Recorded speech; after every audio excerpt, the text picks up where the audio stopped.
Ikuspegi kontzeptual hutsetik aztertuta, azaldu dugu enpresa publikoa enpresa pribatua baino maila handiago batean kokatzen dela. Izan ere, enpresa pribatuaren interes partikularren aurrean, enpresa publikoak interes orokorra du helburu, eta horrek, itxuraz behintzat, erantzukizun sozialaren eta jarduera ekonomikoaren arteko lerrokadura askoz handiagoa bermatzen du. Hala ere, enpresa xedearen nagusitasun hori bi ikuspegitatik desitxuratu edo indargabetu daiteke.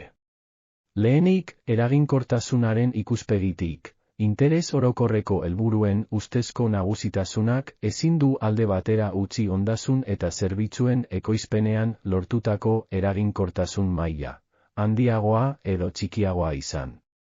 Bigarrenik, ustelkeriaren ikuspegia hartu behar da kontuan, zentzu zabalean ulertuta. Ustelkeriak esan nahi du langile publikoek edo enpresa publikoen kudeaketaz arduratzen diren eragile politikoek ez dutela jarduten enpresa publikoari teorian ezarritako helburuen arabera. Are gehiago, ustelkeria egon daiteke helburu horiek ezartzerakoan bertan, interes orokorreko arrazoietan oinarritu beharrean bestelako interesek baldintzatzen dituztenean. Ustelkeriaren atzean egon daitezkeen arrazoiak askotarikoak dira.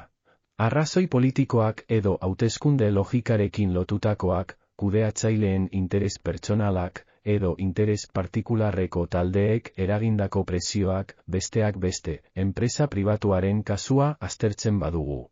Kontrako egoera baten aurrean gaudela ikus daiteke.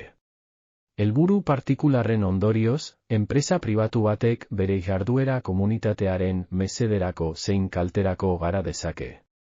Hala ere, ustelkeriaren kontzeptua, bere helburuen arabera ez jarduteari dagokionez, ez da ohikoa enpresa pribatuetan, behintzat enpresaburuaren ikuspegitik. Izan ere, enpresaburuak pizgarri oso sendoa du epe ertainera bere enpresaren etekinak maximizatzeko, eta pizgarri horrek bere jarduera helburu horren barruan mantentzera bultzatzen du. Hala ere, ikus daiteke mozkina maximizatzeko helburuen eta enpresaren jardueraren arteko lerrokadura ahuldu egiten dela enpresaren tamaina handitzen den heinean.